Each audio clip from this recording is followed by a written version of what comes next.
Hey guys, Super Charmander 1 here. Well, after reading the first issue of Klonoa, Traveller of Noctis Sol, and seeing what my buddies in the Klonoa Steam group thought of it, I decided to make a review of the comic series. Basically, whenever a new issue is released, I'll make a review of it. So, let's get started. First, let's go over the main storyline of this issue.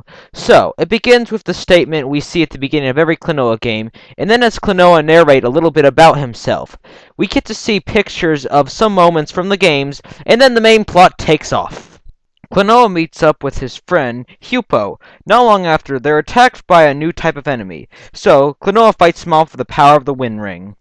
As Klonoa is fighting the enemy, Hupo explains that he summoned Klonoa to him because Phantomile is being invaded by these creatures.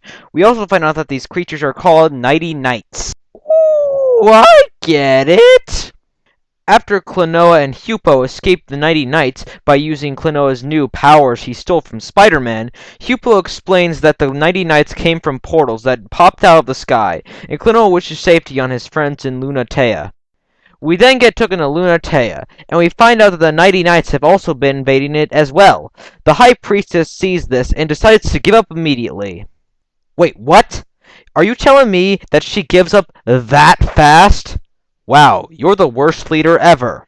The High Priestess decides to send Lolo and Popka to retrieve help, but Lolo doesn't want to leave the High Priestess while the invaders are attacking. So, she rings the Bell of Tranquility and sends Popka to get some help for her, while she stays back.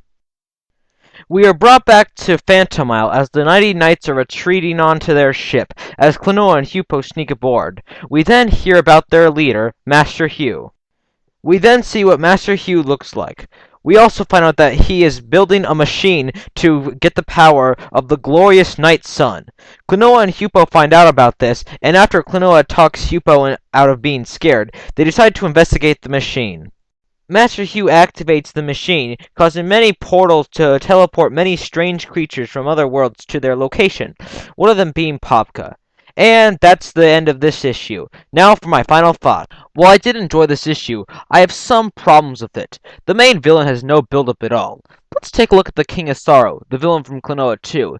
He had much build-up throughout the entire story, and he wasn't even revealed until the end. Master Hugh, however, just shows up the second they mention him. Another is that the Nighty Knights are some of the least threatening villains I have ever seen. It doesn't help that their name is just a pun, but they are so clumsy, you wonder how they could even take over a playground, let alone an entire world.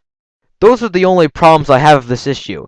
One of the things I really liked was the amount of fan service. The opening shows us stuff from many games. Hell, they even got Klonoa Beach Volleyball in there. I also like getting to see a little bit of Klonoa's house. It's kinda cute seeing that he has a Pac-Man poster over his bed. But my favorite thing about this issue is the artwork. It's very colorful, and the designs of the creatures from the other worlds is quite creative. Overall, this issue creates great potential for this comic series. You should definitely check it out. I'll put a link in the description. So, this is Super Charmander 1 saying goodbye, and I'll see y'all later.